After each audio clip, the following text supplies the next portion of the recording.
से मन छुड़ा ले, मन क्रम बचन ध्यान झूला रे।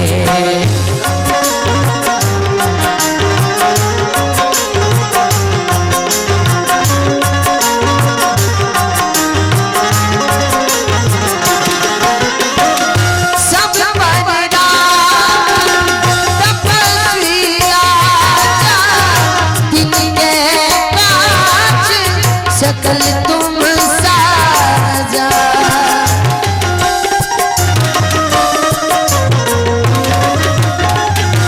और मनोरथ जो कोयला सोई अमित जीवन फल पावे। चारों जुग प्रताप तुम्हारा है प्रसिद्ध जगत जिया। साधु संत के तुम रघुवर असुर निकंदन राम दुलारे। अष्ट सिद्धि निधि के दाता असवर दीन जानकी माता। राम रसायन तुम्हारे पास सदा रहो। रघुपति के दासा तुम्हारे भजन राम को पावे। जन्म जन्म के दुख बिसरावे। अंत काले रघुबरपुर जाए। जहाँ जन्म हरि भक्त कहाए।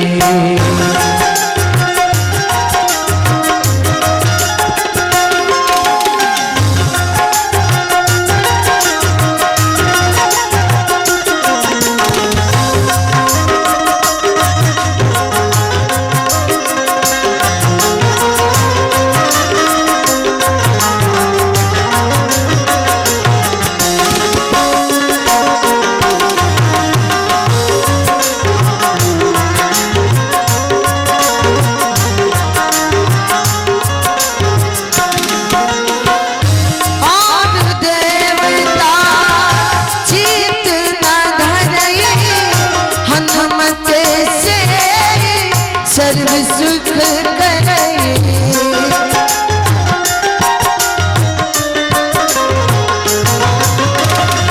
संकट कटे सब पीरा। जो सुमिरे हनुमत बलबीरा। जय जय जय हनुमान गोसाई कृपा करहु गुरुदेव की नाई। जो सत बार पाठ करि कोई छूटे बल्ली महासुख होए। जो यह पढ़े हनुमान चालीसा होए सीधी साखी गौरी सा। तुलसीदास चेरा कीजे नाथ हृदय महेरा की जय हो। पूज्य गुरुदेव जी का आगमन हो चुका है। मैं चाहूंगा सभी भक्तजन अपने यथोचित स्थान पर खड़े होकर पूज्य गुरुदेव जी का अभिवादन करेंगे। और मैं पुनः सभी समस्त श्रद्धालु जन से कर्तव्य निवेदन करना चाहूंगा। अगर हमारी आवाज आप सभी की समझ जा रही है तो आप सभी यथाशीघ्र अपने कार्यक्रम में होकर कथा प्रणाम में उपस्थित होकर शब्द दिवसीय श्रीमद् भागवत कथा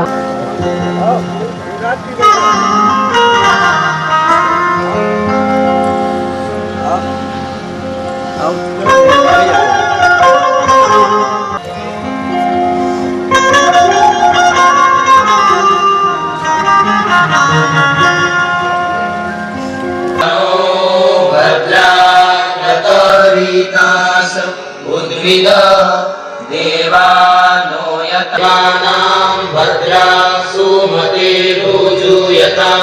देवानां नातिरभिनो निवर्ततां। देवान आयु प्रतिरन्तु जीवसे।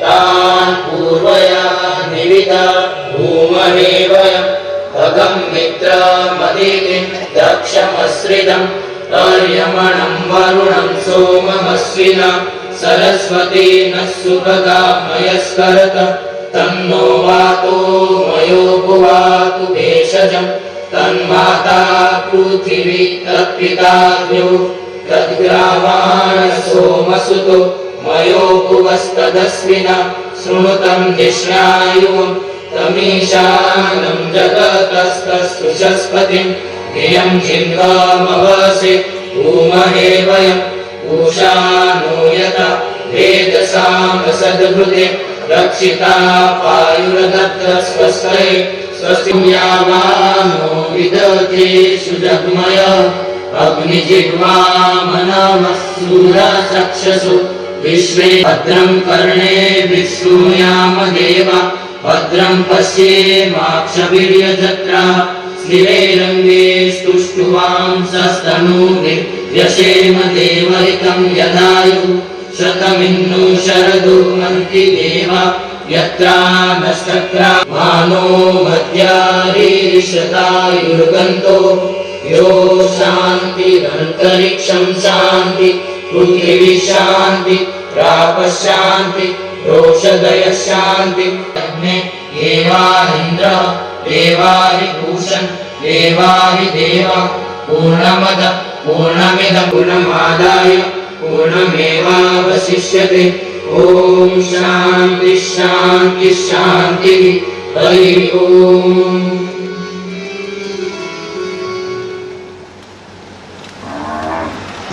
पुण्डरीकाक्षं सवायाभ्यन्तरसुते ॐ पुण्डरीकाक्ष पुनात् पुण्डरीकाक्षः त्रियाचम्य ॐ केशवाय नमः ॐ नारायणाय नमः ॐ माधवाय नमः हस्तो वृक्षाल्य श्रीकेशाय नमः गोविन्दाय नमो नमः पवित्रे धारणम् ॐ पवित्रे स्तो वैष्णव्यो शविदुर्वः वृषभ उपुनां निश्चिद्रेण पवित्रेण सूर्यस्य रश्मिभिः तस्य ते पवित्रपते पवित्रपूतस्य जतकामः पुने तच्छकेयम् शिखास्पर्शम् ॐ मानस्तोके तनये मान आयुतिमानो गोकुमानो अश्वेकुरीरिखः मानो वीरानुद्रभामिनो वधेर्यभिवन्तः शतमितवाहवामहे चतुर्वेणी महामाये दिव्यतेज समन्विते तिष्ठदेवी शिखा मध्ये तेजो वृद्धिं कुरुष्व मे हस्ते अक्षतपुष्पाणि गृहीत्वा ॐ सच्चिदानन्दरूपाय विश्वोत्पत्त्यादिहेतवे तापत्रयविनाशाय श्रीकृष्णाय वयं नमः यं प्रव्रजन्तमनुपेतमपेतकृत्यं वैपायनो विरहकातर आजुहाव पुत्रेति तन्मयतया तरमोभिनेन्दुस्तं सर्वभूतहृदयं मुनिमानतोऽस्मि सशङ्खचक्रं सकरीटकुण्डलं सपीतवस्त्रं सरसीरुहेक्षणं सहारवक्षस्थलकौस्तुभस्त्रियं नमामि विष्णुं शिरसा चतुर्भुजम् ओम विष्णवे नमः श्रीकृष्णाभ्यां नमः ध्यानं समर्पयामि सर्वोपचारार्थे ग्रन्थाच्च पुष्पाणि समर्पयामि तदन्ते ओम पाद्योः पाद्यं समर्पयामि हस्तयोः अर्घ्यं समर्पयामि मुखे आचमनीयं जलं समर्पयामि सर्वाङ्गे स्नानीयं जलं समर्पयामि वस्त्रं सुवस्त्रम् ओम जुवाशुवाशा फलवीतावासौ श्रेयान् भवति जायमानः तं धीरा सह कवि उन्यन्ते साध्यो मनसा देवयन्तः वस्त्राङ्गे आचमनीयं जलं समर्पयामि चन्दनम् ओम त्वां गन्धर्वा अकनस्त्वामिन्द्रस्त्वां बृहस्पतिः त्वामोखदे सोमो राजा विद्वान् स्मादमुच्यत चन्दनान्ते अक्षतं समर्पयामि ओम अच्छन्नमे मदन्त जभप्रिया अधुखत अस्तोखत स्वभानभो विप्राणविष्ठया वतिजोजाद्विन्द्रते हरिः अच्छतान्ते पुष्पं पुष्पमाल्याम् ओम जाओखदेः प्रतिमोदतमं पुष्पपतिः प्रशुभरीः अश्वादिव शस्त्रपरिर्विरुधः पारैष्णवः पुष्पं पुष्पमाल्यां समर्पयामि धूपं दीपं दर्शयामि ॐ ब्राह्मणोऽस्य मुखमासेत् बाहुराजन्यः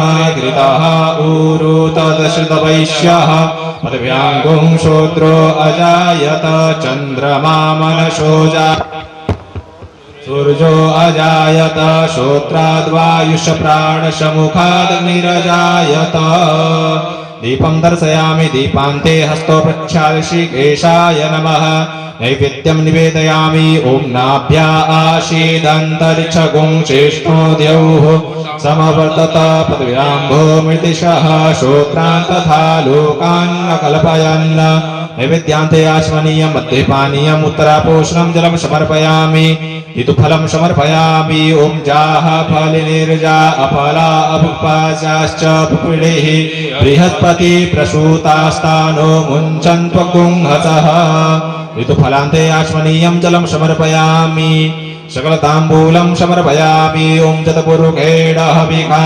देवातन्वतन्वतपशन्तो शासेदाज्यं ग्रीक्फलमः शरद्धविः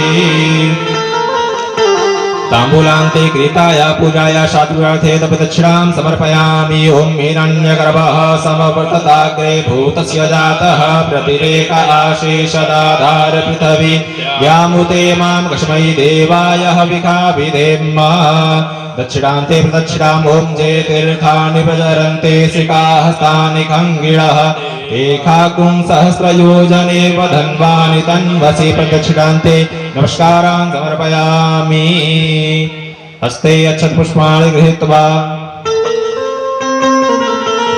ॐ अखण्डमण्डलाकारं व्याप्तं येन चराचरं तत्पदं दर्शितं येन तस्मै श्रीगुरुवे नमः गुरुर्ब्रह्मा गुरुर्विष्णु गुरुर्देवो महेश्वर गुरुर्साक्षात् परं ब्रह्म तस्मै श्रीगुरुवे नमः श्रीगुरुचरणकमलेभ्यो नमः ध्यानं समर्पयामि सर्वोपचारार्थे गन्धाक्षतपुष्पाणि समर्पयामि भाले तिलकम् ॐ नमो ब्रह्मण्यदेवाय गोब्राह्मणहिताय च जगद्धिताय कृष्णाय गोविन्दाय नमो नमः सच्चिदानन्दरूपाय विश्वोत्पत्त्यादिहेतवे तापत्रयविनाशाय श्रीकृष्णाय वयं नमः आदित्या वशवो रुद्रा विश्वे देवा सभैत्रिका कीलकं ते प्रयच्छन्तु धर्मकामार्थसिद्धये ॐ माल्यादीनि सुगन्धेनि मालत्यादीनि वै प्रभो मया हृतानि पुष्पाणि पूजार्थं प्रतिगृह्यतां पुष्पं पुष्पमाल्यां समर्पयामि कृताया पूजाया साधुरार्थे तपदक्षिणां समर्पयामि ॐ हिरण्यगर्भः समवर्तताग्रे भूतस्य जातः प्रतिरेक आशीषदाधार पृथिवी व्यामुते मां कस्मै देवाय हविका विधेम दक्षिणान्ते नमस्कारान् समर्पयामि नमः सर्ववेदार्थाय जगदाधार हेतवे साष्टाङ्गोऽयं प्रमाणोऽयं प्रयत्नेन मया कृतः आरतिक्यं प्रज्वाल्य हरिः ॐ मा इदगुं हविः प्रजननं मे अस्तु दशवीरगुं सर्वगणगुं स्वस्तये आत्मशनि प्रजाशनि पशुशनि लोकशन्यभयशनि अग्निः प्रजां बहुलां मे करोत्वन्नं पयोरेतो अश्मासु दत्त आरात्रिपार्थिवगुं रजः पितुरप्रायिधामभिः दिवः सदा गुंषि बृहति वीतिष्ठसाद्वेखं वर्तते तमः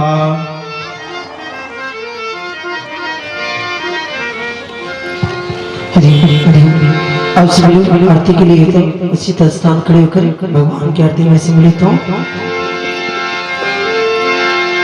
श्री भागवत भगवान की है आरती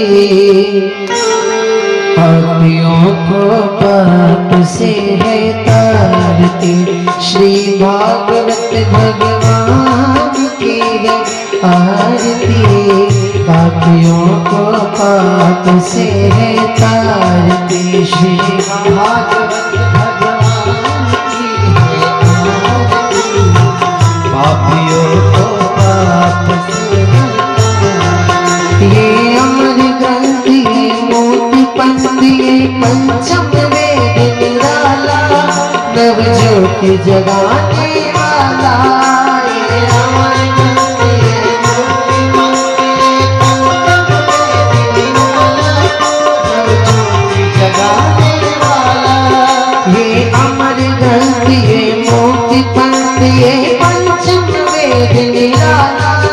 नव ज्योति जगाने वाला, हरि नाम यही हरि नाम यही हरि नाम यही हरि नाम यही हरि नाम यही हरि धाम यही यही जगमंगल की आरती। पापियों को पाप से है तारते, श्री भागवत भगवान की है आरती।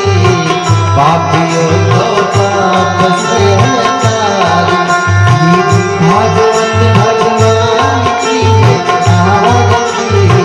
पापियों को पाप से है तारते, शांति गीत पावन पापों को मिटाने वाला, ये शांति गीत पावन पुनीत पापों को मिटाने वाला, हरि दर्श दिखाने वाला, यह सुख करने यह दुख हरने, यह सुख करने यह दुख हरने, यह सुख करने यह दुख हरने, श्रीमधुसूदन की आरती।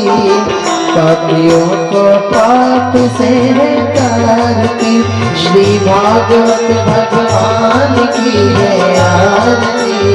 भागवत भगवान की है आरती, पापियों को पाप से है तारती। ये मधुर बोल जगबंद खोल शन मार्ग दिखाने वाला, बिगड़ी को बनाने वाला, ये मधुर बोल जगबंद खोल वाला, ये मधुर बोल जगबंद खोल शन मार्ग दिखाने वाला, बिगड़ी को बनाने वाला, श्री राम यही घनश्याम यही, श्री राम यही घनश्याम यही, श्री राम यही घनश्याम यही, प्रभु की महिमा की आरती। पापियों को पाप से है तारते। प्रेम से बोले शिवा के बिहारी लाल की जय, प्रेम से बोले राधा रानी सरकार की जय, प्रेम से बोले यज्ञ नारायण भगवान की जय। ओम नमः पार्वती पते हर हर महादेव। आप सभी ये तो उचित स्थान लेकर के बैठ जाएं एवं कथा।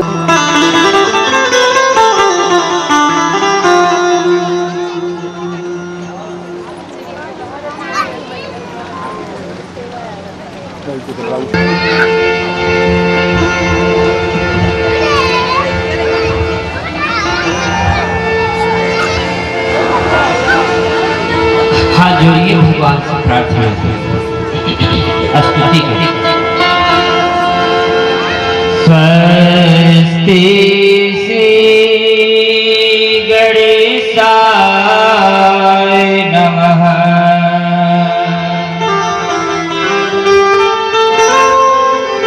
ओम श्री परमात्मने नमः।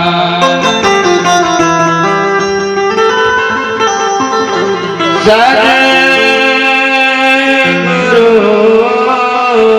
चरण कमलेभ्यो नमः। नमस्कृत्यं नरं चैव नरोत्तमं, देवीं सरस्वती व्यासं ततो जयमुदीरये।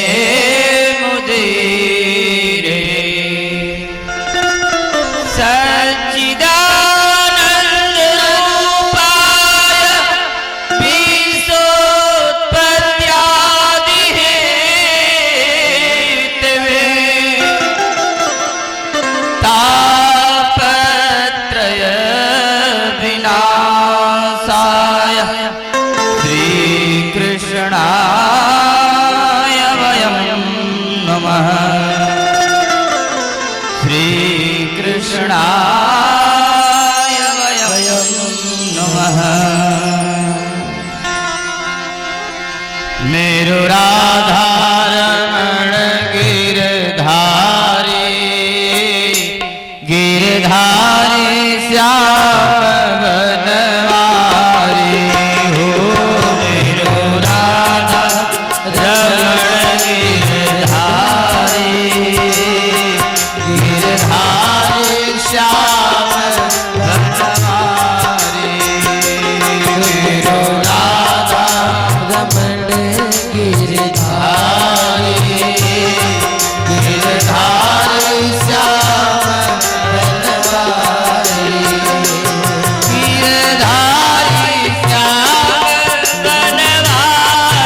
भागवत महापुराण की जय। सुखदेव भगवान की जय। गुरुदेव भगवान की जय। माता पिता की जय। गौ माता की जय। ओ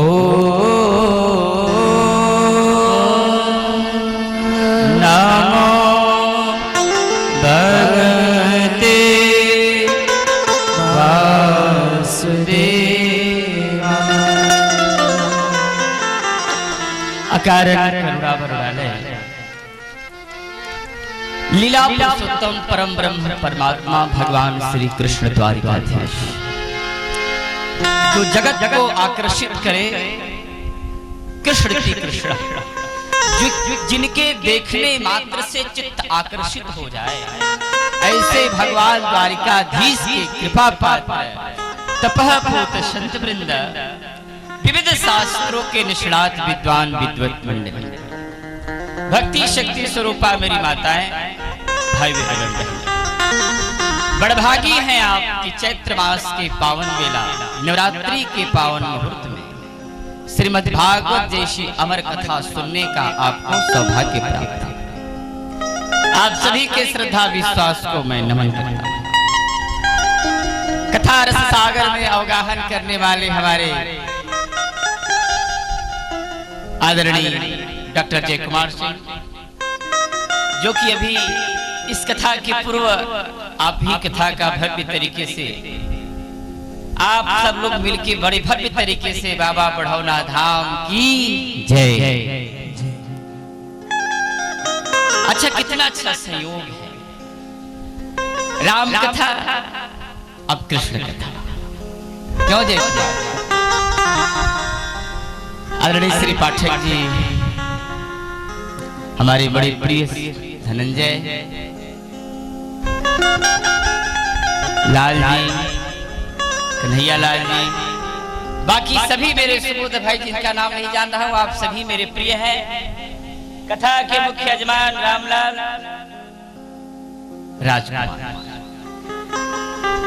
जन जन्मांतरों के पुण्य एकत्रित होने पर और भाग्य उदय होने पे अमृत में कथा श्रवण करने का सौभाग्य। मैं अनुष्ठान में हूँ, मैं अपने इस समय साधना में चल रहा हूँ। थोड़ा स्वास्थ्य भी जय कुमार जी प्रभावित मेरा विगत 4-5 दिनों से शंकरगढ़ में कथा कर रहा था, उसी दौरान थोड़ा 3-4 दिन से ऐसे ही कुछ सीने में दर्द उठा तो चलता रहा क्रम। फिलहाल आपके संजय मुसद्दी जी आए थे तो बोले गुरुदेव आपको चिंता करने की आवश्यकता नहीं, क्योंकि आप यहाँ था सुनाना है तो हमें कुछ होने वाला नहीं है। इसलिए फिर भी आप सभी को कथा श्रवण कराने के लिए मैं उपस्थित हो जा रहा हूँ। नाम बसा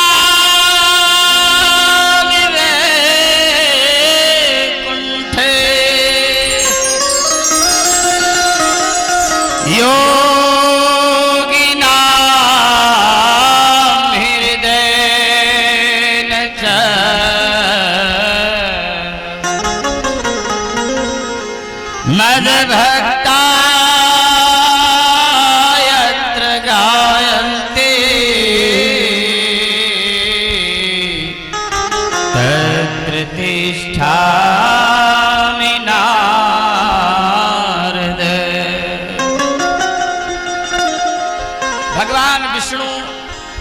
के पालनहार नारायण लक्ष्मीपति यह प्रतिज्ञा करते हैं ऋषि पुत्रों, देवर्षि नारद से कहते हैं कि ना तो तुम मुझे वैकुंठ में पाओगे ना क्षीर सागर में पाओगे, लेकिन जहां अमर कथा श्रीमद् भागवत की कथा हो रही हो, अगर वहां निष्ठा पूर्वक कोई बैठ जाए और भगवान की कथा एक ही दो श्लोक का भावार्थ समझ जाए तो तत्र तिष्ठामि नारद, वहां मैं किसी ना किसी रूप में विद्यमान रहता हूं। बोले क्यों?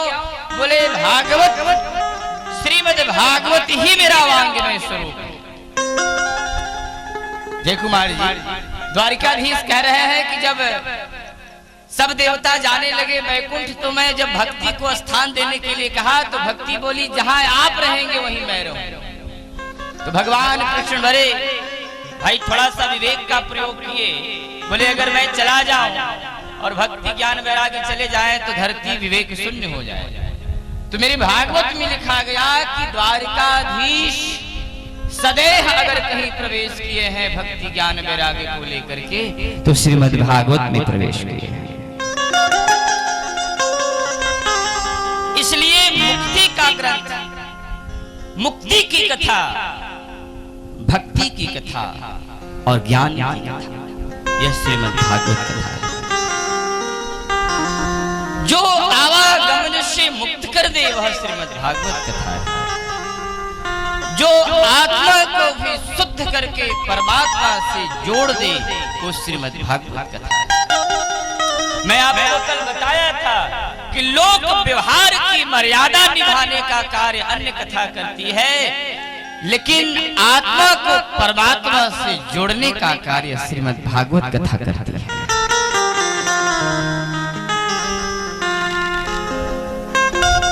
व्यवहार जगत में शरीर का कल्याण कैसे हो, अन्य कथाओं से प्रेरणा लो, लेकिन इस संसार में आकर के जीव का उद्धार कैसे हो, यह श्रीमद् भागवत कथा से प्रेरणा।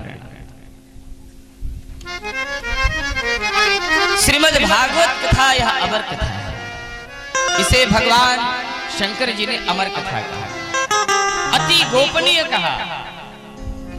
श्रीमद् भागवत कथा सुनने के बाद शेष कुछ बचता नहीं, लेकिन यह कथा श्रवण करने के लिए हमें एकाग्रचित्त तन्मयता से होकर के भागवत कथा सुननी चाहिए। आत्मा को पुष्टि प्रदान करने की कथा श्रीमद् भागवत सिखाती है। जगत से और जगत में मेरा कल्याण हो और जगत का और जीव का कल्याण हो, यह श्रीमद् भागवत कथा सिखाती है। ऐसा भागवत जी में लिखा कि अगर गाय, पशु, पंछी भी भागवत सुन ले, उनका भी उद्धार हो जाता है। सिर्फ भागवत का एक ही श्लोक श्रवण करो,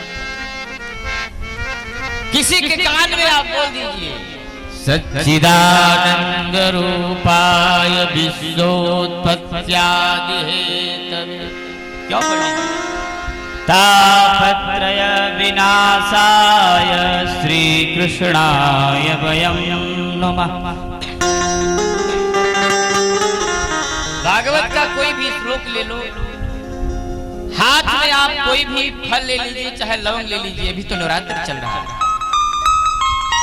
कृष्णाय वासुदेवाय हरये परमात्मने प्रणत क्लेशनाशाय गोविंदाय नमो नमः। वो लवंग आप तत्काल किसी को दे दीजिए। अगर कोई बीमार हो, रोग से ग्रसित हो, भयाक्रांत हो, अशांत हो, पागलपन की समस्या हो, नवरात्रि का समय है साहब। मैंने आपसे पहले दिन ही कहा था कि मेरे पंडित जी ने संकेत किया कि इस नवरात्रि में भगवती घोड़े पे सवार होकर अवश्य नहीं है, लेकिन जाते समय इन्होंने बताया कि हाथी में बैठ के जाएंगे तो सब माल खजाना धन दौलत समृद्धि दे करके जाएंगे। ओ पंडित जी, ये बात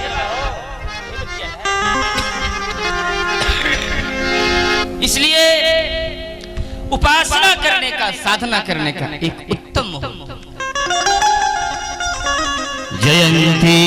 अगर किसी घर में प्रेतात्मा, प्रेत की लक्षण हो, कोई ज्यादा कोई खेलता हो, किसी के यहाँ ज्यादा भूत प्रेत की अगर समस्या दिख रही हो, जयंती, हाँ लवंग ले लेना, उसमें फूल लगा हुआ, जयंती मंगला काली भद्रकाली कपालिनी दुर्गा क्षमा शिवा धात्री स्वाहा स्वधा नमोस्तुते। जयतं देवी चामुंडे जय भूतादिहारिणी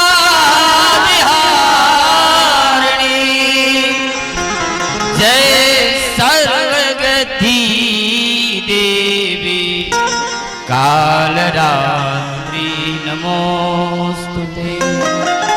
वह लवण उसको खिला दीजिए,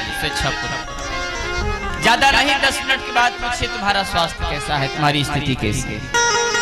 अब ये क्या है, कोई चमत्कार नहीं, लेकिन ये वेद मंत्रों का प्रभाव है। हजारों लोगों का मैंने इस तरह कल्याण किया है, मेरा प्रमाण है। यह वेद मंत्रों की शक्ति का प्रभाव, ये वाल्मीकि जी का प्रभाव नहीं है, ये प्रभाव हमारे वेदों का है, हमारे श्रीमद् भागवत पुराण का है, हमारे इन महामंत्रों का है। इसलिए हमें भागवत संहिता में प्रवेश करके हमें एक एक अक्षर ब्रह्मवाक्य है स्वीकार, इसलिए हमें शास्त्र का शरणागति स्वीकार करके अपना कल्याण करना है। इसलिए मूल श्रीमद् भागवत, जो व्यक्ति अपने परिवार को, माता पिता को, दादा दादी, पितृ पूर्वजों को भागवत नहीं सुनाया, उसका जीवन बेकार। जीवन में कभी समय मिले तो भागवत कथा सुनाओ अथवा पारायण ही करो, पर करो, क्योंकि कल्प वृक्ष का पका हुआ फल तो है ही, साथ साथ मुक्ति प्रदान करने वाली कोई कथा है तो भागवत कथा है। अच्छा, भागवत में लिखा कि चतुष्टय और चारों प्रकार की मुक्तियां अगर कहीं है तो श्रीमद् भागवत कथा में। सूत जी महाराज शौनक आदि के ऋषियों को नैमिषारण्य में बुलाते और उनसे श्रीमद् भागवत कथा श्रवण करने की ही जिज्ञासा प्रकट करते। हमारे जो पूर्वज हैं, हमारे जो ऋषि हैं, मैं आपसे बार बार कहता हूँ पाठक जय कुमार जी, मैं बार बार ये बोलता हूँ कि अपने ही पूर्वजों की भी सिर पहले आते। 88,000 ऋषि नैमिषारण्य में श्रीमद् भागवत कथा का संवाद करते हैं। अब विचार करें, वही एक क्लियर होता है, वही यह स्पष्टीकरण होता है कि किसका क्या गोत्र है। जय कुमार जी, जैसे मेरा एक बड़ा साधारण सा प्रश्न रहता है, मैं बढ़ौना धाम पर भी यह चर्चा किया था कि कोई भी हम पूजा करते हैं, कथा श्रवण करते हैं अथवा जप ही करते हैं, 1 रुपए अगर किसी को दान भी करते हैं, जब तक संकल्प नहीं करते पंडित जी, तब तक उसका महत्व नहीं। संकल्पित दान देना चाहिए और संकल्पित पूजा करना चाहिए। तो विजय संकल्प माने आप जब संकल्प लेंगे तो आपको अपना नाम और गोत्र तो बोलना ही पड़ेगा।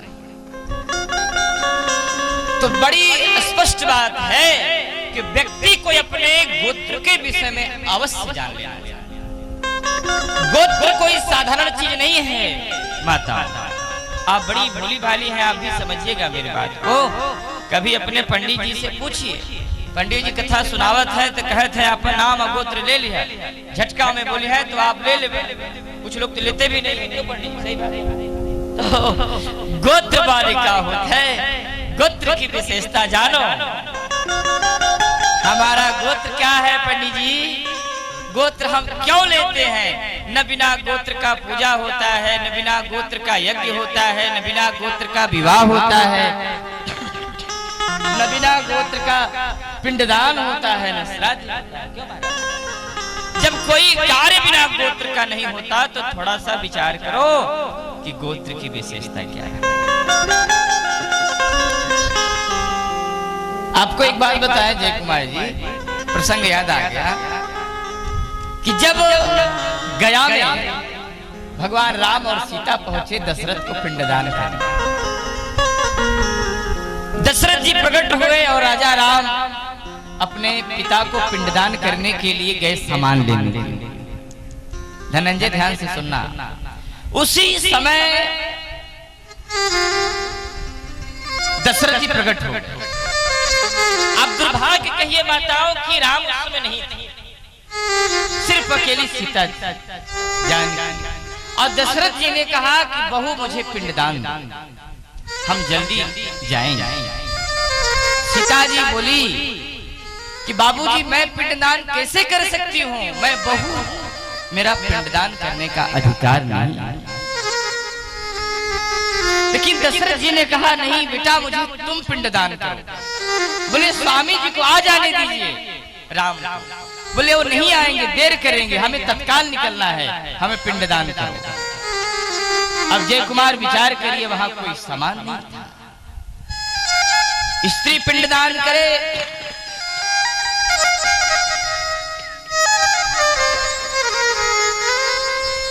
ये प्रावधान नहीं। सीता जी ने कहा बाबूजी मैं पिंडदान कैसे करूं? करना पड़ेगा। राम नहीं है, लक्ष्मण भी नहीं है, सीता जी अकेले। जानकी रोने लगी। जय कुमार सीता जी ने कहा कि आज मैं तीनों लोगों के स्वामी का मैं अर्धांगिनी, और आज अपने ससुर को पिंडदान देने के लिए मेरे पास कोई वस्तु नहीं है। और गया की एक घटना है, आप पुराणों में पढ़ेंगे तो आपको मिलेगा। दशरथ बार बार कहते हैं बहू मुझे पिंडदान दो, मैं जाऊंगा। सीता जी रोने लगी। राजकुमार ध्यान से सुनना। जानकी रोने लगी कि बाबूजी मैं क्या पिंडदान करूं, यहां कुछ है भी नहीं। दशरथ जी ने कहा बेटा बहू बालू का पिंड बना के मुझे पिंडदान। सीता जी जब बालू का रेत लेकर के पिंड बनाने लगी तो अपने अश्रु से पिंडदान बन गया। बालू गिरा हुआ अब पिंड बन गया। कि दुर्भाग्य है मेरा कि आज अपने बाबूजी को ससुर को पिंडदान देने के लिए कोई वस्तु नहीं है, कोई सामग्री नहीं है। आज मैं बालू का पिंडदान कर रही हूँ। पिंडदान जानकी देती गई और राजा दशरथ स्वीकार करते गए। और जब स्वीकार करके पिंडदान जानकी के हाथ से पिंडदान स्वीकार करके चक्रवर्ती चले गए तो जानकी खूब रोई। गया के किनारे एक घाट ही बन गया जानकी घाट। गया में आप जाएंगे, बहुत जानकी रोई, इतना रोई, अपने पिता को याद किया, जनक को याद किया, दशरथ जी को याद किया कि आज हमें अपने ससुर को पिंडदान देने के लिए कोई वस्तु नहीं है। मैं बालू का पिंडदान कर रही हूँ और मेरे ससुर बालू का पिंडदान स्वीकार किए। 3 पिंडदान स्वीकार करके जब दशरथ चले जब जानकी के शीतल नेत्रों में आंसू देखा, राम जब आए, जानकी क्या तैयारी करो पिंडदान करना। जानकी राम के चरणों में गिर गई। बोली स्वामी बाबूजी पिंडदान मैंने कर दिया। तूने कर दिया, अधिकार कैसे हुआ तुम्हें पिंडदान देने का? क्यों किया? कहा क्षमा चाहती हूं प्रभु। बाबूजी ने कहा हमें अति शीघ्र जाना है और तुरंत पिंडदान करो। कैसे किया, क्या किया? बोले प्रभु मैंने बालू का पिंड बना करके पिंडदान किया। आज भी जब आप गया जाएंगे तो जानकी की मूर्ति लगी हुई है, बालू का पिंडदान कर रही है चक्रवर्ती सम्राट दशरथ। आज भी दृश्य आपको वहां दिखेगा। राम बड़े दुखी हुए, तुमने पिंडदान कैसे किया, क्यों किया, प्रमाण चाहिए, कौन देखा? जानकी ने कहा मैं प्रमाण कैसे दूं? कहा गैया ने देखा है। गाय से पूछा क्यों? पिंडदान किया तो गाय ने मोड़ी हिला। मैं तो नहीं देखी। जानकी दुखी हुई, इनको भी श्राप दिया। एक पंडित जी थे, बोले कि पंडित जी ने देखा पंडित जी भी झूठ बोले, इसलिए झूठ बोले कि राम जैसे व्यक्ति मेरा यजमान बनेगा और मैं इसका पुरोहित बनूंगा तो मेरा तो वैसे तीनों लोक में जय जयकार होगा, इसलिए झूठ बोला कि इनको पिंडदान करना पड़े। इसलिए पंडित जी ने कहा मैंने नहीं देखा पिंडदान। तो पंडितों को भी श्राप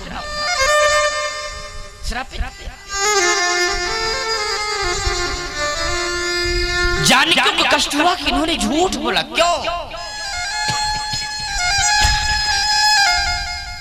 तब जाकर के उनको प्रमाण मिला कि नहीं, जानकी ने पिंडदान दे दिया।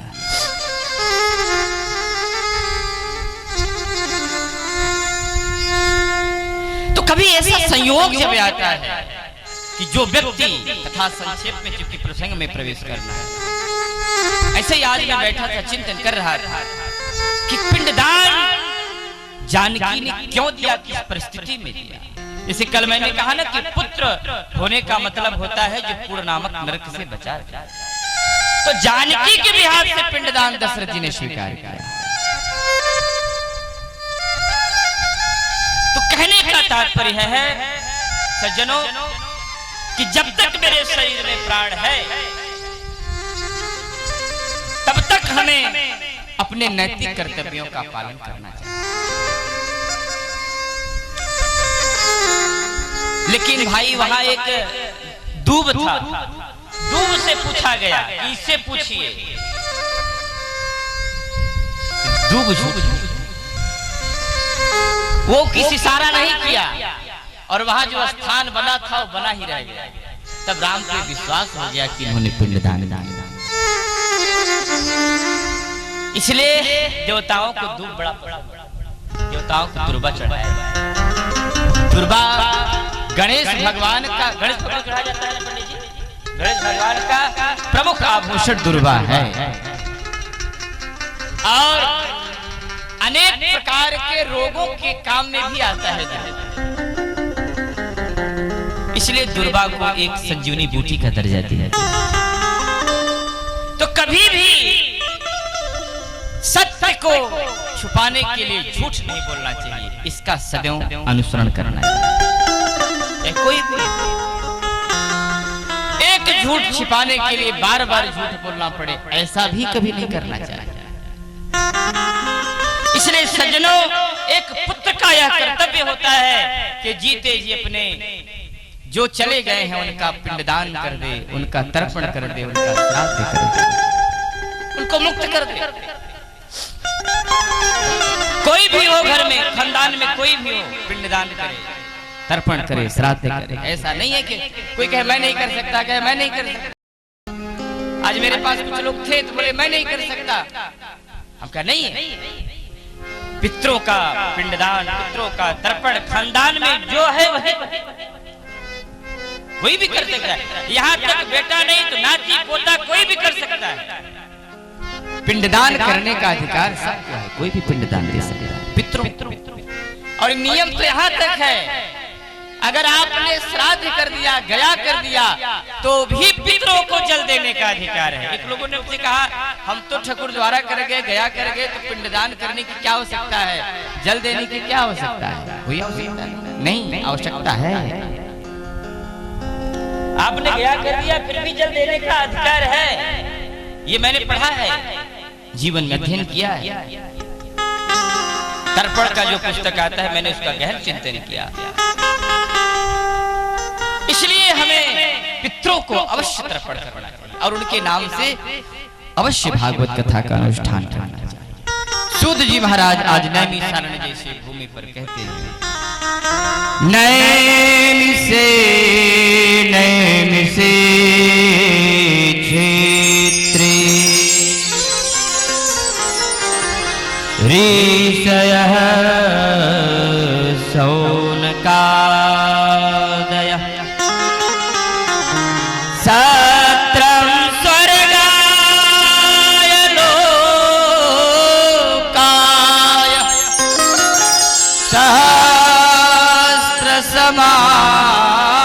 सहस्रसमासतः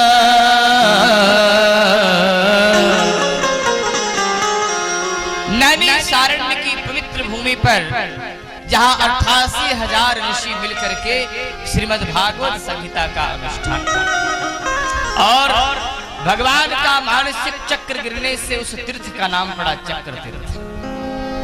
भारत भूमि पर नैमिषारण्य ही एक ऐसी भूमि है जहां शास्त्रों में 30,000 तीर्थ स्थल का वर्णन बताया गया। कितना हजार तीर्थ स्थल का वर्णन बताया। पितृदोष से मुक्ति पाने के लिए कहा चक्र तीर्थ के निकट एक वहां पितरों को पिंडदान करने का स्थान है, वहां मैं गया हूं। वहां पिंडदान करने से मनुष्य पितृदोष से बचेगा। इसलिए जीवन में हमें एक बार नैमिषारण्य अवश्य जाना चाहिए। जय कुमार जी गए हैं कि नहीं गए? जाना चाहिए। मैं वहां बहुत गया बचपन में। वहां के एक राजा हैं आदरणीय राजा राजेंद्र पाल सिंह जी। बहुत बचपन में हमारी कथा वहां होती थी, बहुत छोटा था। अब कथा कहते कहते हमें 14-15 साल हो गया। बहुत छोटा था तो वहां मैं कथा कहने गया। नैमिषारण्य एकदा नैमिषारण्य। आप सत्यनारायण भगवान की कथा प्रारंभ करते हैं, वहीं से प्रारंभ करते हैं। नैमिषारण्य की भूमि से। नैमिषारण्य भूमि पे 4 वेदों की उद्गम भूमि कहा गया। 88,000 ऋषियों की अगर एकत्रित होकर के कोई साधना कहीं किया तो नैमिषारण्य में किया। और एक भूमि है बद्रीनाथ ब्रह्मकुमार। बस 2 ही जगह ऐसा है जहां 88,000 ऋषियों ने साधना की, तप। सारे देवताओं का स्थान वहां नैमिषारण्य। नैमिषारण्य में शौनकादिक ऋषि वहां एकत्रित हुए और सबसे छोटे कम उम्र के व्यास थे सूत जी महाराज। शौनकादिक ऋषियों ने उनसे कहा सरकार आप हमें कथा सुनाई, श्रीमद् भागवत कथा। बहुत कम उम्र थी। सूत जी महाराज व्यास पीठ पर विराजमान हुए और सबसे पहले शौनकादिक ऋषियों ने पूछा किं श्रेयः शास्त्र सार कह स्वावतार प्रयोजनम किं कर्म केवतारस्य धर्मः कं शरणं गतः। 6 प्रश्न किया। कहा सरकार इस कलिकाल में प्राणी का कल्याण कैसे हो, जीव का कल्याण कैसे हो। पहला किसने किया?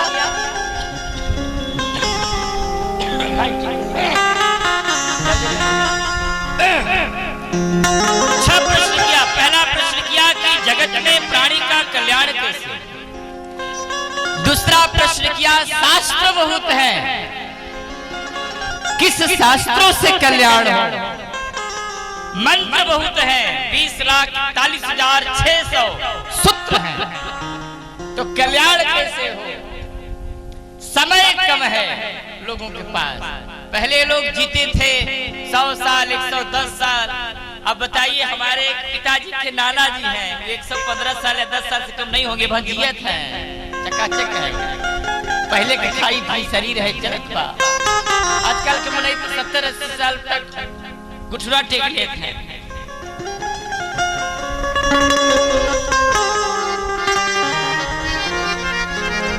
कहे कि शास्त्र बहुत है, मंत्र बहुत है और समय कम है, कल्याण कैसे हो। प्रभु का अवतार किस लिए होता है, इसका कारण बताइए। और आगे कहा कि शास्त्रों का सारांश क्या है, इसका पहला प्रश्न है कि प्राणी मात्र का कल्याण कैसे। पुंसामेकांत श्रेयस्त संसिदितुर्वसि, कल्याण कैसे। अब आप सोचिए, विचार करिए। कलयुग का समय है जय कुमार जी 4,32,000 वर्ष। किसका समय है? कलयुग का। और मात्र भी 52-53 वर्ष संभवतः बीता है। अभी कलयुग का प्रथम चरण चल रहा है। तो कल्याण कैसे हो, कल्याण का आधार क्या है बताएं। उत्तर मिला कल्याणानां कलिमल मथनम पावनम पावना। जीव का कल्याण सिर्फ एक ही आधार है, क्या? बोले भगवान के नाम। इस कलिकाल भगवान के नाम का आश्रय लेकर, भगवान के नाम की शरणागति को स्वीकार करके अगर हम भगवत भजन करते हैं तो जीव का कल्याण। अरे माता जी लोग समझ में आवत बा? कल्याण का आधार क्या है? भगवान का नाम। यही मह रघुपति नाम उदारा,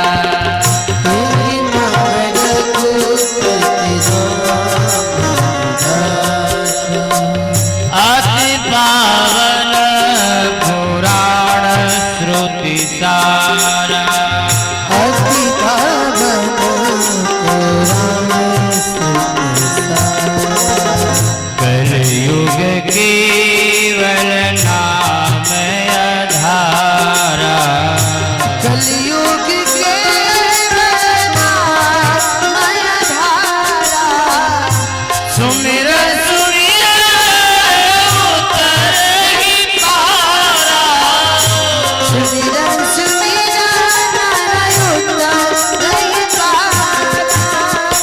एक बात ध्यान दीजिएगा माताओं, जीवन में एक मंत्र होना चाहिए। आपके जीवन में क्या होना चाहिए? बोलो, एक मंत्र होना चाहिए। और जीवन में एक माला भी होना चाहिए, जीवन में एक ग्रंथ होना चाहिए, और एक गुरु होना चाहिए, और एक ग्रंथ होना चाहिए। इस कलयुग में एक ही आधार है, भगवान का नाम जप। जितना हो सके भगवान का नाम जप करिए, सुमिरन करिए, मानसिक करिए। माला से नहीं करते तो मन में करो, पर करो। जप ही आधार है। बोले कि प्राणी मात्र का कल्याण नाम जप से होगा। आगे क्या बोले? बोले एक मंत्र होना चाहिए। आजकल के लोग क्या है, 15, 20, 30 मंत्र आवाज से हैं, लेकिन कहा एक मंत्र होना चाहिए। एक ने कहा एक माला वो भी जपता हूं, एक माला वो भी जपता। अच्छी बात है, जब ये आपकी श्रद्धा है, लेकिन एक मंत्र हो जो जपते जपते सिद्ध हो जाए, जपते जपते सिद्ध हो जाए। एक माला, एक मंत्र नित्य जाप करिए, नित्य स्मरण करिए।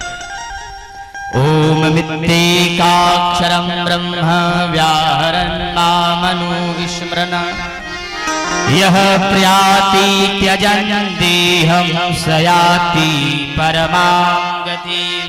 माताओं, भगवान ने कहा कि एक मंत्र हो, भी छोटा मंत्र हो, अब खूब जाप करो, तुम्हारा कल्याण हो जाएगा। जीवन में और कुछ करो चाहे मत करो, लेकिन भगवान का नाम जप करो। राम नाम सुखदाई भजन कर भाई, जीवन 2 दिन का। राम नाम सुखदाई भजन कर भाई, जीवन 2 दिन का। राम नाम सुखदाई भजन कर भाई, जीवन 2 दिन का।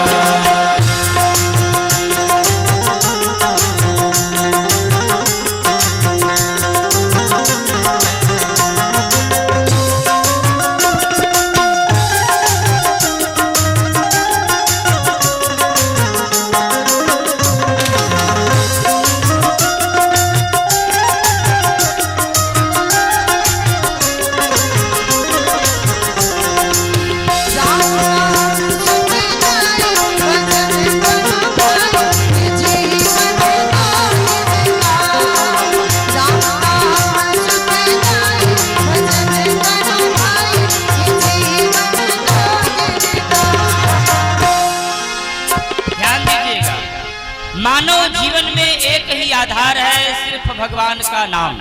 हमारे पूर्वजों ने यह सिखा करके गए कि जीवन में कुछ करो अथवा न करो, लेकिन भगवान का नाम लो। नैमिषारण्य में महाराज मनु का भी जिक्र इन्होंने किया। कहा कि पूरे भारत भूमि पर महाराज मनु ने कहीं साधना नहीं किया, लेकिन आके नैमिषारण्य में किया।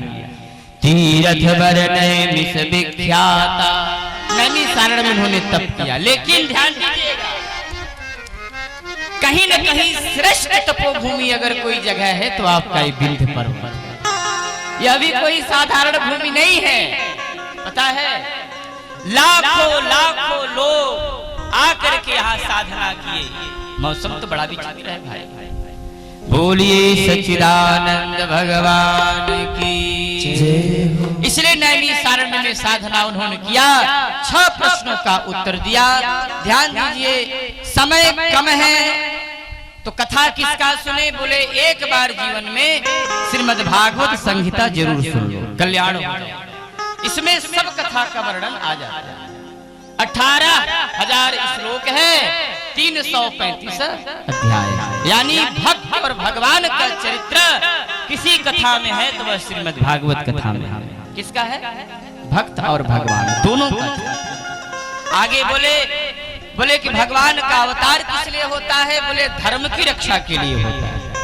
इसलिए हमें धर्म के शरण में जाकर के अपने जीवन का और अपने आत्मा का कल्याण करना चाहिए। आगे उन्होंने कहा समय बड़ा अल्प है तो क्या करें? बोले कोई भी 2-2.5 अक्षर मंत्र का अपने जीवन में गुरु मंत्र के रूप में ले लो और नित्य उसी का जाप करो। यही सारा है। अर्जुन से भी भगवान ने यही कहा कि ओम मित्तेकाक्षरम ब्रह्म व्याहरण मामनु स्मरण। ओम का जाप करो। इसलिए सूत जी महाराज ने 6 प्रश्नों का उत्तर शौनकादिक ऋषियों को दिया। कहा समय कम है, एक दिन सबको जाना है, रहना नहीं देश बिराना, आज नहीं कल सबको जाना। कोई चला गया, कोई जा रहा, कोई जाने को तैयार है। आज हम जगत में लोगों को देखते हैं क्षण मात्र में श्वास की गति कब और कहां रुक जाए कोई पता नहीं।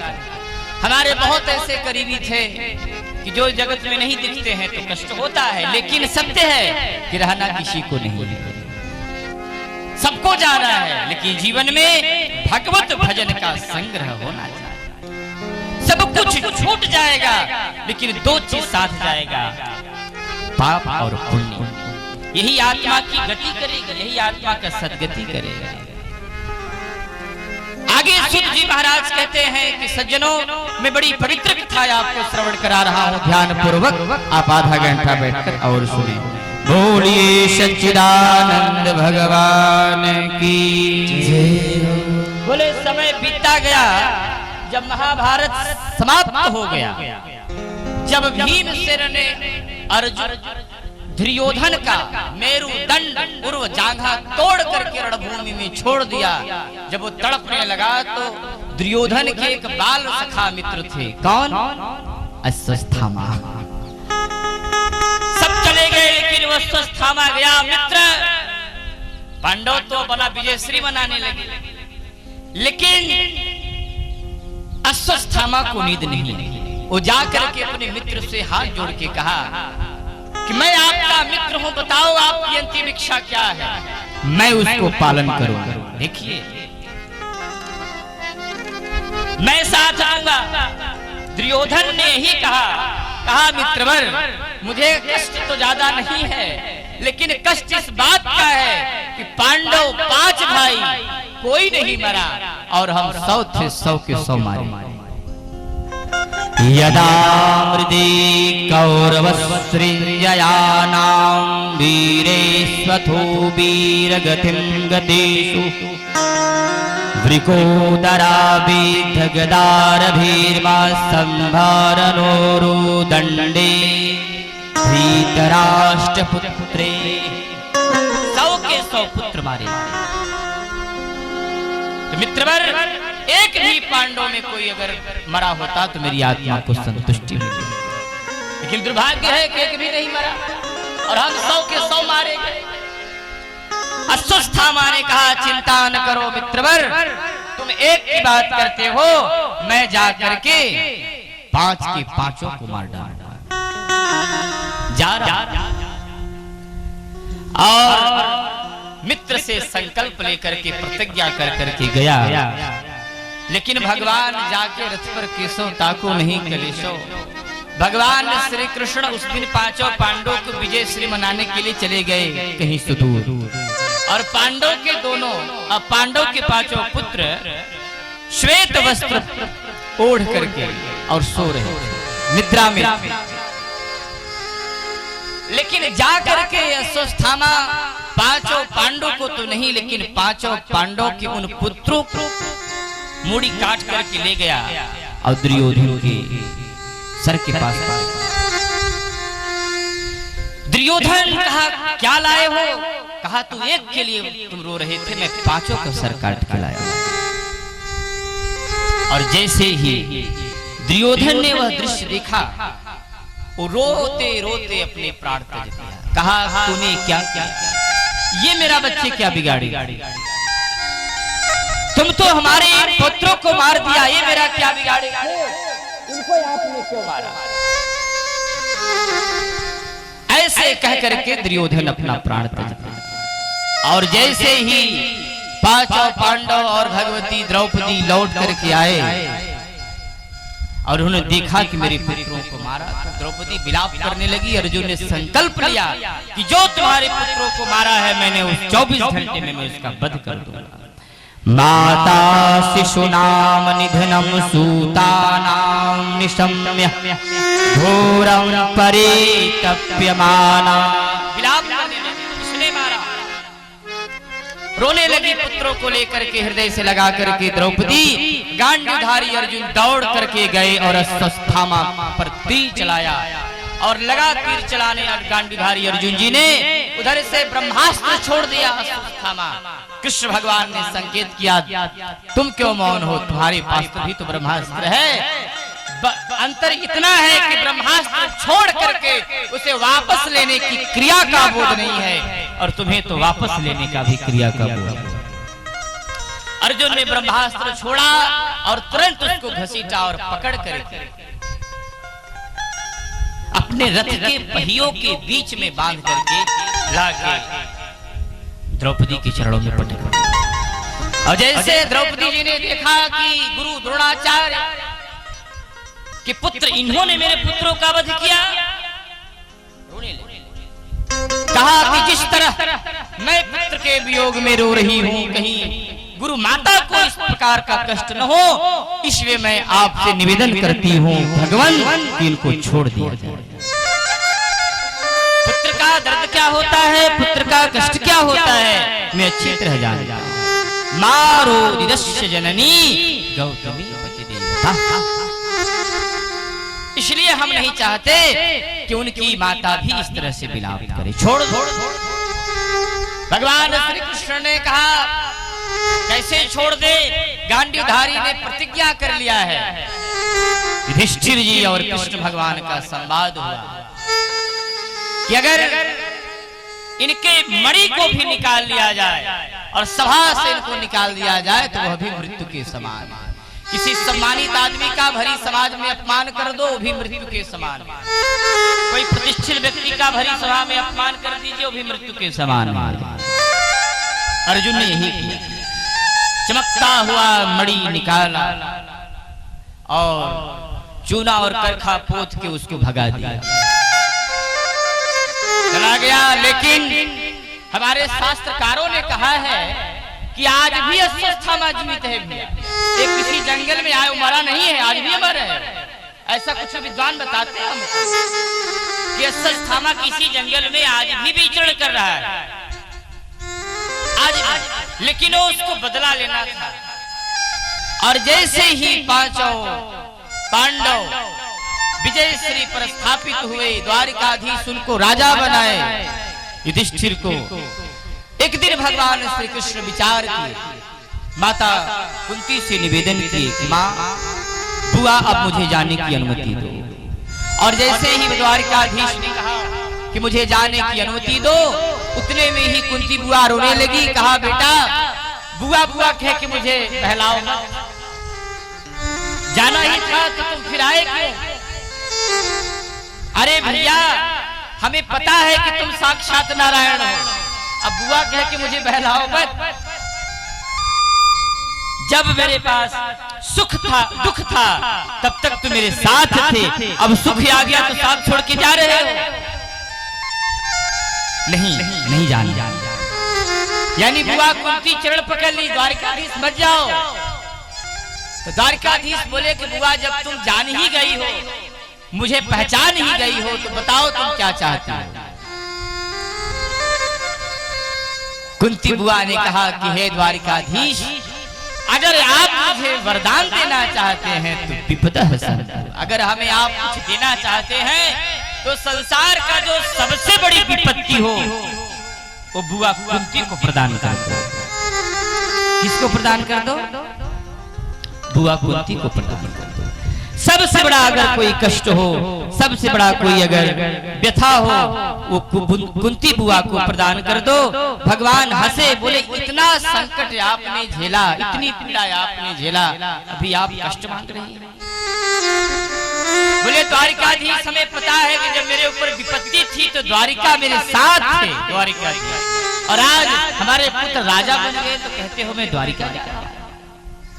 यह संवाद ही चल रहा था, तब तक अभिमन्यु की पत्नी उत्तरा दौड़ आपको बताया, अश्वत्थामा इतना दुष्ट प्रवृत्ति का इंसान हो गया कि पांचों पांडवों के वंश को समाप्त करने का प्रयास किया। उत्तरा के गर्भ में कौन पल रहा था बताइए? उत्तरा के गर्भ में राजा परीक्षित पल।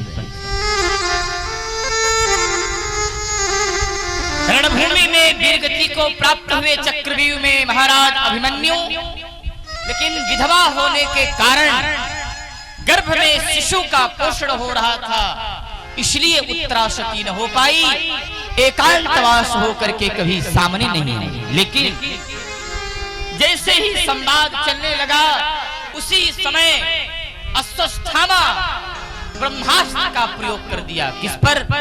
उत्तरा पर। चमकता हुआ मणि की तरह तीर जब आने लगा तो उत्तरा के गर्भ में जो शिशु था वो कांपने लगा। और में दौड़ करके उत्तरा ने द्वारिकाधीश कृष्ण का चरण पकड़।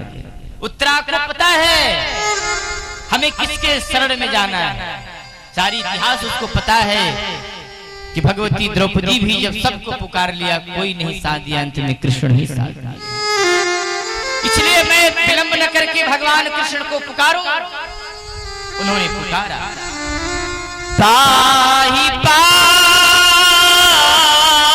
महायोगी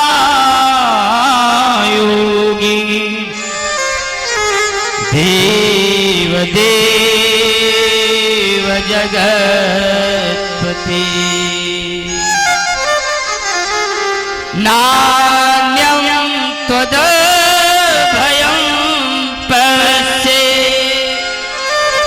यात्र मृत्यु परस्परम पाहि पाहि महायोगिन देव देव जगत्पते। हे द्वारिकाधीश, मेरे गर्भ की रक्षा करिए। कोई तेज पुंज आकर के मेरे गर्भ को नष्ट करना चाह रहा है। उत्तरा ने नहीं कहा कि मेरी रक्षा करिए। जय कुमार जी थोड़ा कितनी गूढ़ बात है। उत्तरा कही हमारी रक्षा क्या करेंगे, मैं तो विधवा, हमें तो पहले चला जाना चाहिए था, लेकिन मेरे गर्भ में महाराज अभिमन्यु का पल रहा तेज, वह नष्ट होने पावे, आप उस गर्भ की रक्षा करें। भगवान श्री कृष्ण बड़े भागवत में प्रमाण है देवियों कि आज तक किसी के गर्भ में भगवान प्रवेश नहीं किए, लेकिन उत्तरा के गर्भ में उत्तरा के गर्भ में प्रवेश करके, क्योंकि उन्होंने एकाग्र चित्त हो करके सबको छोड़ करके भगवान द्वारिकाधीश को पुकारा। अनन्यश्चिन्तयो माम यो जना परुपासते। सुदर्शन चक्र निकाला और परीक्षित का रक्षा किया, और उस समय परीक्षित पुष्ट हो गए थे और टुकुर टुकुर देख रहे थे कि हमें हमारे आगे सुदर्शन चक्र चल रहा है। कितना सौभाग्य है महाराज परीक्षित का कि जिनकी रक्षा करने के लिए अखिल ब्रह्मांड नायक सर्व जगदाधार सर्वनियंता द्वारिकाधीश प्रवेश। प्रबल प्रेम की पाले पढ़कर प्रभु को नियम बदलते देखा, अपना मान टले चल जाए भक्त का मान न टलते देखा, भक्त का मान न टलते देखा। कभी किसी के गर्भ में भगवान प्रवेश नहीं किए, लेकिन आज परीक्षित की रक्षा करने के लिए आज उत्तरा के गर्भ में प्रवेश किया। नारायण दया सिंधु भक्त वत्सल गुरुसागर एवं रक्ष जगन्नाथ बहु जन्मा नारायण दया सिंधु भक्त वत्सल गुणसागर एवं रक्ष जगन्नाथ बहु जन्मा परीक्षित का रक्षा भगवान द्वारिकाधीश ने किया। बोल भक्त वत्सल भगवान की। इसे लोगों ने संकीर्तन करने लगे, गोविंद मेरो है गोपाल मेरो है, गोविंद मेरो है गोपाल मेरो है, श्री बाके बिहारी नंदलाल मेरो है, श्री बाके बिहारी नंदलाल मेरो है, श्री बाके बिहारी नंदलाल मेरो है, श्री बाके नंदलाल मेरो है, गोविंद मेरो है गोपाल मेरो है, गोविंद मेरो है गोपाल मेरो है, श्री गिरधर मुरारी नंदलाल मेरो है, श्री गिरधर मुरारी नंदलाल मेरो है, श्री माधव मुरारी नंदलाल मेरो है, श्री माधव मुरारी नंदलाल मेरो है, गोविंद मेरो है गोपाल मेरो है, गोविंद मेरो है गोपाल मेरो है, श्री गिरधर मुरारी नंदलाल मेरो है, श्री गिरधर मुरारी नंदलाल मेरो है, श्री केशव मुरारी नंदलाल मेरो है, श्री केशव मुरारी नंदलाल मेरो है, गोविंद मेरो है गोपाल मेरो है, गोविंद मेरो है गोपाल मेरो है, गोविंद मेरो है गोपाल मेरो है, गोविंद मेरो है गोपाल मेरो है, गोविंद मेरो है गोपाल मेरो है। जिस तरह से राजा परीक्षित का रक्षा भगवान कृष्ण ने गर्भ में किया, माताएं बड़े ध्यान से सुनिएगा। जब गर्भ में शिशु हो, हर माताओं को उस समय भगवान का नाम लेना चाहिए। आसुरी शक्तियां, प्रेत शक्तियां हमारे शिशु पर प्रभावित न करे, इसलिए हमें भगवान का जाप करना चाहिए। सूर्य ग्रहण और चंद्र ग्रहण के समय भी हमें उसका पालन करना चाहिए। सूर्य ग्रहण के समय भी गर्भवती नारी को विश्राम निषेध है, भोजन करना निषेध है, आदि आदि क्रिया निषेध है। उस समय आपको सिर्फ भगवान का नाम लेना चाहिए। क्यों? जगत पिता ब्रह्मा रचना करते हैं और जब ग्रहण काल होता है तो उनकी कलम रुक जाती है, उनका हाथ रुक जाता है। तो आपका बेटा कहीं गूंगा न हो, काना न हो, किसी प्रकार का विकलांग न हो, इसलिए हमारा बच्चा किसी प्रकार का किसी जो है आघात से जो है उस प्रभावित न हो, इसलिए हमें जो है उस समय भगवान का नाम जप करना चाहिए। किसी कारण से प्रभावित न हो, इसलिए भगवान का नाम जप करना चाहिए। कभी कभी लोग जब मेरे पास आते हैं, बालक बोल नहीं रहा है, बालक सुन नहीं रहा है, बालक देख नहीं रहा, ये सब बड़ा भाव है। ये सब सूर्य ग्रहण चंद्र ग्रहण के समय बड़ा पालन करना चाहिए। आपके दादा दादी माता पिता जो पहले के थे बड़ा नियम का पालन बताते थे। अब न माँ बाप बता रहे हैं न सास ससुर बता रहे हैं। पहले ये सब बताया जाता था, इसका पालन होता था। माता ग्रहण काल में आपको विशेष नियम का पालन करना चाहिए। बोलिए सच्चिदानंद भगवान की जय हो।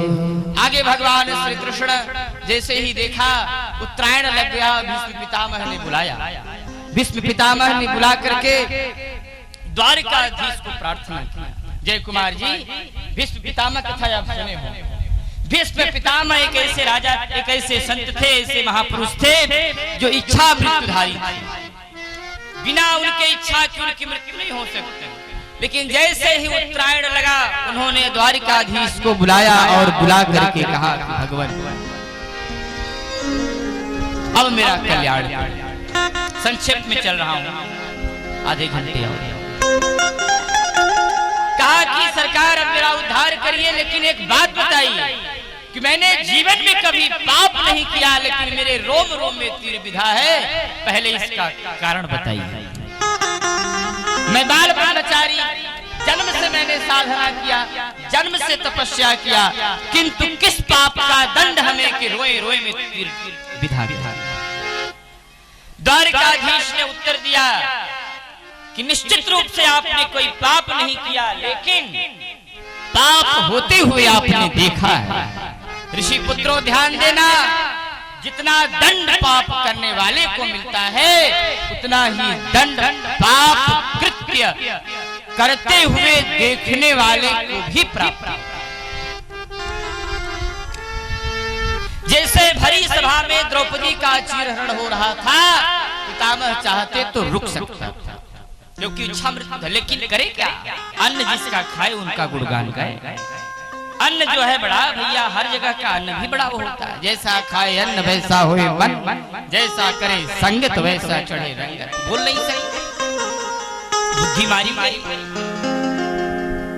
इसलिए कहा आपने पाप कृत्य देखा। कोई गाय को मार रहा हो, आप देख रहे हो तो पाप लगे। माँ बाप को कोई दंड दे रहा हो और आप खड़े होकर देख रहे हो तो आपको पाप लगेगा। इसलिए पाप कृत्य अगर हो रहा है, अगर आप देख रहे हैं आंख से, तो भी दंड मिलेगा। इसलिए पितामह जी आप तो बड़े तपस्वी हैं, इसलिए छोटा सा दंड आपको मिला, क्योंकि आप आवागमन से मुक्त हो रहे हैं। लेकिन पितामह जी ने निवेदन किया कि सरकार हमारी 2 कन्याएं हैं, अब तो इनका विवाह हो जाना चाहिए। देखिए बड़ी उल्टी बात है भाई, बाल ब्रह्मचारी है, शादी नहीं किया, लेकिन आज भगवान कृष्ण से बोले कि मेरी 2 कन्याएं हैं, इनका विवाह करना चाहता। बोले कौन 2 कन्याएं हैं महाराज? बोले 1 कन्या है। पहले आप वचन दीजिए कि पूरा करेंगे कि नहीं करेंगे। द्वारिकाधीश बोले कन्या का नाम बताइए। कहा पहले वरदान दीजिए, क्योंकि पवित्र कन्या है, उनके योग्य आज तक कोई वर नहीं मिला। एक का नाम है मति और एक का नाम है बुद्धि और आत्मा। इस मति को ही श्रीमती में बदल देना है। क्या करना है माता जी, समझ में आवत? इस मति को ही श्रीमती में परिवर्तित कर देना है और मेरी आत्मा को ब्रह्म से वर्ण करा देना है। बस यही 2 शादी करना है, और आप जैसा कोई योग्य वर नहीं।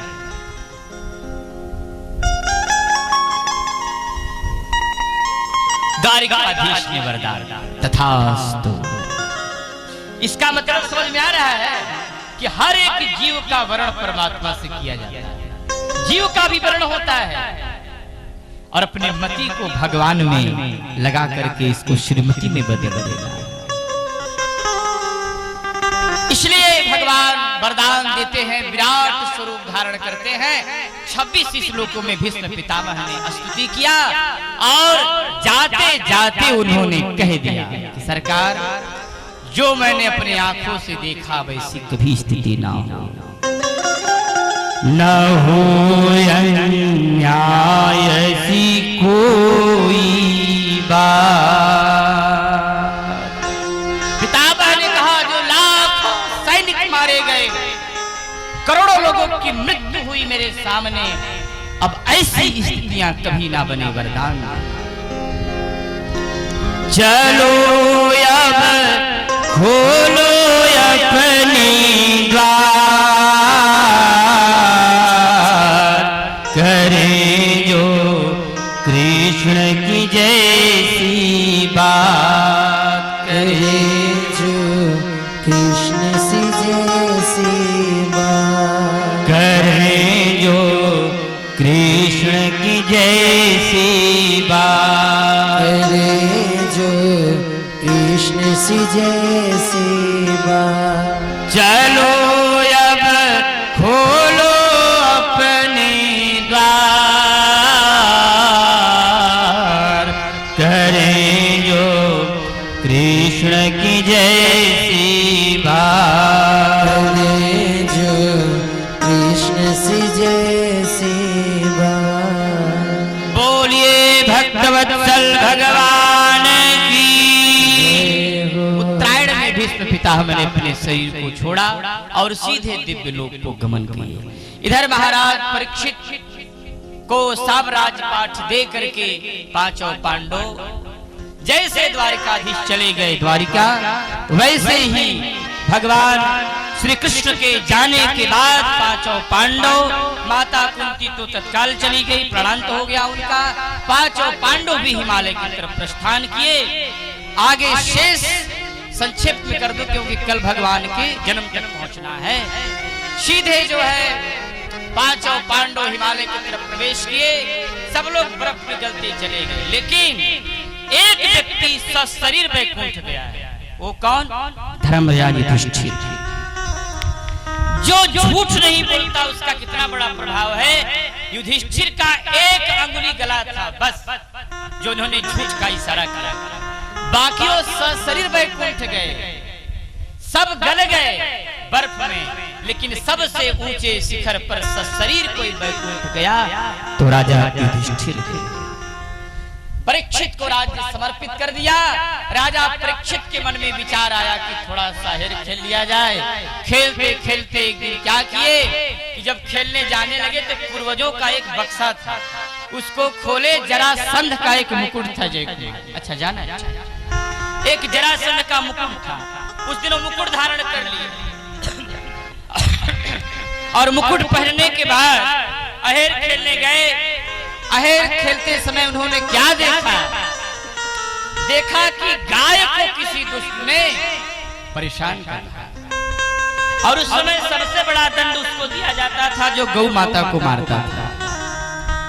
उन्होंने पूछा, कौन है तू? मेरे राज्य में तुम्हारा आने का साहस कैसे हुआ? तो उसका नाम था कलयुग। वो दौड़ करके आया, राजा परीक्षित का चरण पकड़ लिया, कहा राजन आपका राज्य कहाँ नहीं, सर्वत्र आपका राज्य, मुझे स्थान दिया। तो कहा जाओ तुम, जहां मदिरा बनता हो, जहां हिंसा होता हो, जहां मार कतल होता हो, ऐसे स्थान पे रहो। कहा सरकार ये 4 जगह तो मैं पहले से ही रहता था, कोई नया स्थान दो। कहा कोई सोना चांदी दीजिए, रहते रहते उग गया हूँ, क्या ये स्थान आप दे रहे हैं? उन्होंने 4 स्थान पहले ही बोले, जहां जुआ होता हो, जहां मदिरा पीते हो, जहां हिंसा होता हो, पर स्त्री गमन, ये 4 स्थान पहले से नहीं। लेकिन कहा प्रभु कोई नया स्थान दीजिए। नया बोले तुम्हारा विशेषता क्या है ये बताओ। विशेषता जान लूंगा, उसके बाद तुमको स्थान में दूंगा। तुम्हारा विशेषता क्या है?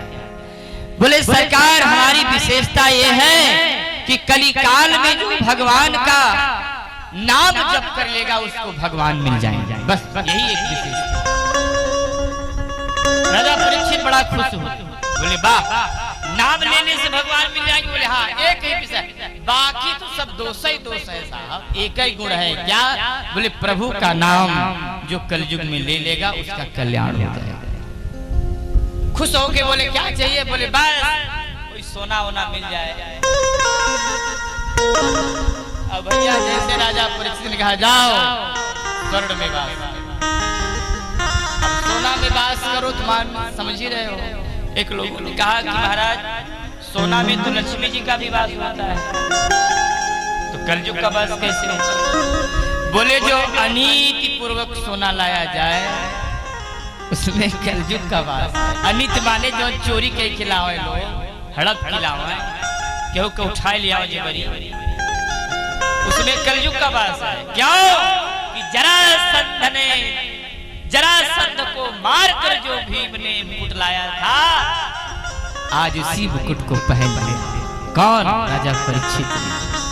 अनित पूर्वक लाया गया स्वर्ण था, इसलिए कलयुग तत्काल राजा परीक्षित के मुकुट पर विद्यमान। और समय ऐसा परिस्थिति बदला कि जैसे ही जंगल में प्रवेश किए समिक मुनि के गले में उन्होंने मरा हुआ सर्प पहना, बस खड़े होकर आवाहन आगवानी नहीं किया।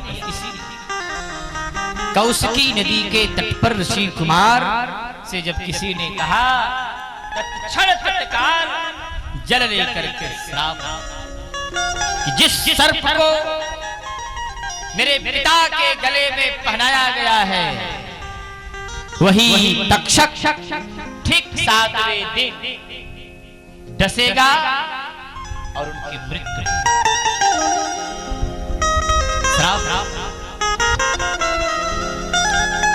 और जैसे ही राजा परीक्षित अपने घर गए, मुकुट उतारा, उनको ख्याल आया कि मैंने क्या किया। तब जाकर समिक मुनि से जब पुत्र ने कहा कि प्रभु आप चिंता मत करिए, मैंने उसको श्राप दे दिया, 7वें दिन में मृत्यु निश्चित है। तब वो डर गए, बोले बेटा तूने बहुत बड़ा गलत किया, धर्मनिष्ठ धर्मज्ञ राजा को श्राप देकर तूने ठीक नहीं किया। अपने गुरुकुल के बच्चों को भेजा, जा करके बता दो कि ठीक 7वें दिन आपकी मृत्यु निश्चित है, अपने कल्याण का उपाय ढूंढो। तुरंत राजा परीक्षित भी बड़ा अल्प राज्य किए, ज्यादा नहीं किए, अपना राजपाट बच्चों को सौंप कर मुकुट उतार कर तपसी का वेश बना करके कल्याण की कामना करने के लिए चल। और कहने लगे कि मेरे मुक्ति का उपाय बताइए, कल्याण कैसे हो, उपाय बताइए। कोई नहीं बताया। देवर्षि नारद प्रकट हुए। नारं ज्ञानं ददाति इति नारद। क्या बात, नारद जी तो बड़े तपस्वी। श्रीमन्नारायण नारायण नारायण श्रीमन्नारायण नारायण भजमन नारायण नारायण नारायण भजमन नारायण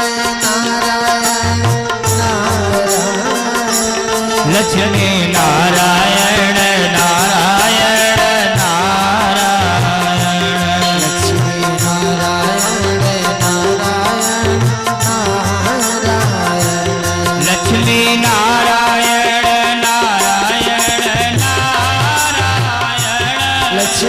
लक्ष्मी नारायण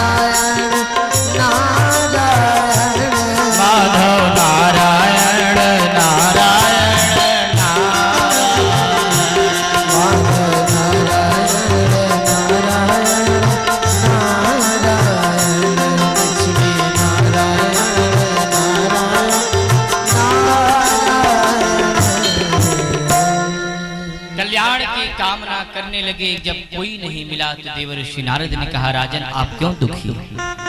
कहा मेरा मृत्यु ठीक 7वें दिन निश्चित है। माताओं विचार करना कि अगर 7वें दिन ही ठीक मृत्यु निश्चित है तो व्यक्ति क्या करेगा? घबरा जाए। राजा परीक्षित घबरा गए, क्या करूं, कहां जाऊं? अंत में देवर्षि नारद सुखदेव मुनि के पास आए। गुरुदेव, आपके शरण में, आपके सानिध्य में एक राजा तड़प रहा है, उसका कल्याण करें। और सुखदेव मुनि लाल जी बढ़िया गंगा के किनारे बालू के रेत पर लंगोटी पहने बालू अपने ऊपर डाल रहे थे।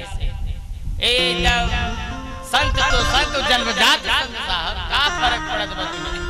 देवर्षि बोले कल्याण करिए। किसका? राजा परीक्षित को श्राप दे दिया गया, 7वें दिन मृत्यु निश्चित है। सुखदेव मुनि बोले जाए मरने दो, हमसे क्या मतलब, कुछ किया होगा गलत, इस तब तो श्राप मिला, हमें भजन करने दो, जाओ। इतने बड़े संत थे भैया सुखदेव मुनि, छोटा मोटा संत नहीं थे। बोले जाओ। तब देवर्षि नारद ठहरे, कल्याण करिए आपकी शरण में। और राजा परीक्षित तो क्या सुंदर थे, चौड़ी छाती, चौड़ा मस्तक, खूब मनाए सुखदेव मुनि। एक संत को बना रहा है, वो कितना दिव्य दृश्य रहा होगा। एक साधु को एक साधु बना रहा है, एक जन्मजात साधु को जन्मजात साधु बना रहा है। प्रभु कल्याण करिए। तब सुखदेव मुनि किसी तरह माने, जाओ लेके आओ, कौन है? राजा परीक्षित आए, साष्टांग प्रभु। जब उनकी गंभीरता को देखा, भाव को देखा, राजा चिंतित हो क्या? आंसू बहा रहा, 7वें दिन मुझे धरती छोड़ के जाना। सुखदेव मुनि कहे चिंता न करो राजन, 7 दिन अभी बाकी है। चिंता न करो राजन, 7 दिन अभी बाकी है। राजा खटवांग की पल में मुक्ति होती है, आपके पास तो अभी 7 दिन बाकी। भागवत कथा सुनाने लगे। जिस मृत्यु से भयभीत थे राजा परीक्षित, उसी मृत्यु का आवाहन करने लगे कि मृत्यु कहां से मिलेगी। मृत्यु भी उत्सव बन गया। यानी भागवत कथा सुनने के बाद व्यक्ति के पास मृत्यु का भय नहीं रहता, मृत्यु भी समाप्त हो जाता है। मृत्यु का भय समाप्त, अज्ञानता दूर हो गई, ज्ञान हो गया। क्या कि अब सच्चिदानंद ही सत्य है, बाकी सब व्यर्थ है। शरीर तो वसांस जीर्णानि यथा विहाय, नवान गृहराणि नरोपराण। ये तो छोड़ देना ही पड़ेगा, इसको मरने न मरने से क्या मिलने वाला। आत्मा तो अमर है। नैनम खिदन्ति शस्त्राणि, नैनम दहति पावक, न चैनम क्रीडन्त्यापो न शोषयति मारुत। मृत्यु मेरा नहीं होगा, शरीर का होगा। इसलिए वो समर्पित होकर सुखदेव मुनि के मुख से 7 दिन भागवत सुने। एक दिन मेरे घर आना मेरे बाकी बिहारी,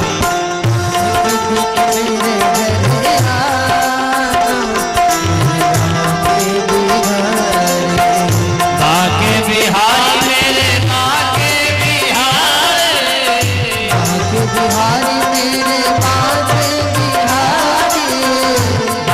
बिहारी, बाके बिहारी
मन तेरे लिए गोपियां बुलाए, एक मन तेरे लिए गोपियां बुलाए, गोपियां बुलाए गिरधर गोपियां बुलाए, गोपियां बुलाए गिरधर गोपियां बुलाए, आया मेरा राजा आगे बिहार।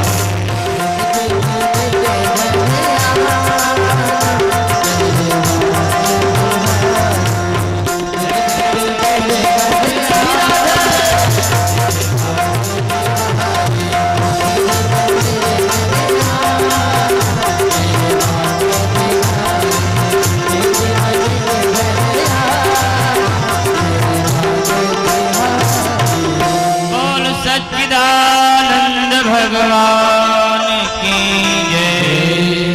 श्रीमद् भागवत महापुराण की जय।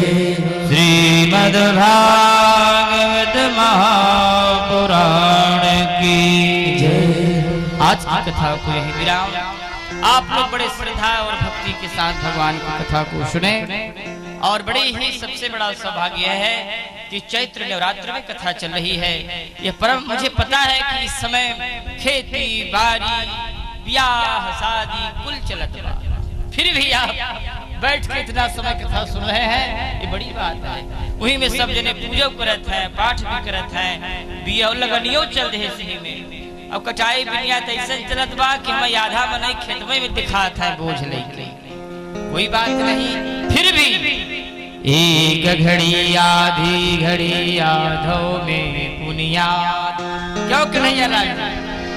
तुलसी संगत साधु की कटे कोटि अपराध। अगर इस भागवत सुनते रहेंगे तो दुकान अपने आप से काचे चलता रहेगा। भाई भगवान की कृपा होगा तो खूब चले हो, और भगवान की कृपा नहीं तो क्या चले, है ना? इसलिए भाव से आप लोग कथा का आनंद लें और अपने जीवन को कृतार्थ करें। हर हर हर महादेव शंभो काशी विश्वनाथ गंगे। हर हर महादेव शंभो काशी विश्वनाथ गंगे। हर हर महादेव शंभो काशी विश्वनाथ गंगे। बाबा विश्वनाथ गंगे मैया पार्वती संगे। बाबा विश्वनाथ गंगे मैया पार्वती संगे। हर हर महादेव शंभो काशी विश्वनाथ गंगे। हर हर महादेव शंभो काशी विश्वनाथ गंगे। बाबा विश्वनाथ संगे माता अन्नपूर्णा संगे। बाबा विश्वनाथ संगे माता अन्नपूर्णा संगे। हर हर महादेव शंभो काशी विश्वनाथ गंगे। हर हर महादेव शंभो काशी विश्वनाथ गंगे। हर हर महादेव शंभो काशी विश्वनाथ गंगे। मैया पार्वती संगे माता अन्नपूर्णा संगे। बाबा भागीरथी संगे। बाबा भागीरथी संगे। हरे राम राम राम हरे हरे, हरे कृष्ण कृष्ण कृष्ण हरे हरे, हरे राम राम